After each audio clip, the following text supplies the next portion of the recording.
আজকের কেকটি প্রায় 25 কিলোমিটার দূরে গিয়ে আমাকে দিয়ে আসতে হয়েছে। তো চলো পুরো গল্পটা তোমাদের জানাই।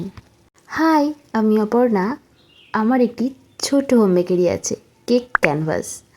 তোমরা যদি জোকা আশেপাশে হয়ে থাকো, তোমরা কিন্তু অবশ্যই আমার কাছ থেকে পারচেস করতে পারো কেক। ইনফ্যাক্ট স্ন্যাক্সের আইটেমও আমার কাছে পেয়ে যাবে। আর পুরো অল ইন্ডিয়াতে কিন্তু চকলেট ডেলিভারিও করে থাকি। তো কালকেরই একটি আমি পোস্টার ছেড়েছিলাম যে 100 টাকায় তোমরা জামাইষষ্ঠীর একটি কেক পেয়ে যাবে, সেটা বেন্টো কেক। তো সেটি এই কাস্টমারটি দেখে এবং আমাকে অর্ডার দেয়। তখন আমি জানিই না যে ওনার লোকেশনটা এতটা দূরে। আমি প্রথমে ভেবেইছিলাম যে অর্ডার আমি দেবো না। যখন আমি লোকেশনটা ওনার শুনি তখন তো আমি ভেবেই নিয়েছিলাম যে অসম্ভব, আমার দ্বারা তো অসম্ভব।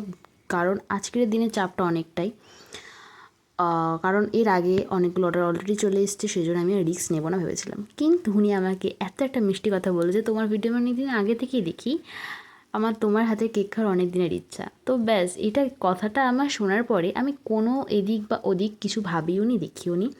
সোজা আমি বলে দিলাম যে অবশ্যই কালকে তোমার কেক তোমার হাতে চলে যাবে। তো উনি বেন্টো কেক নেবে বলেছিল, তারপরে আমাকে কল করে জানায় যে না, উনি একটি হাফ পাউন্ডের কেক নেবে।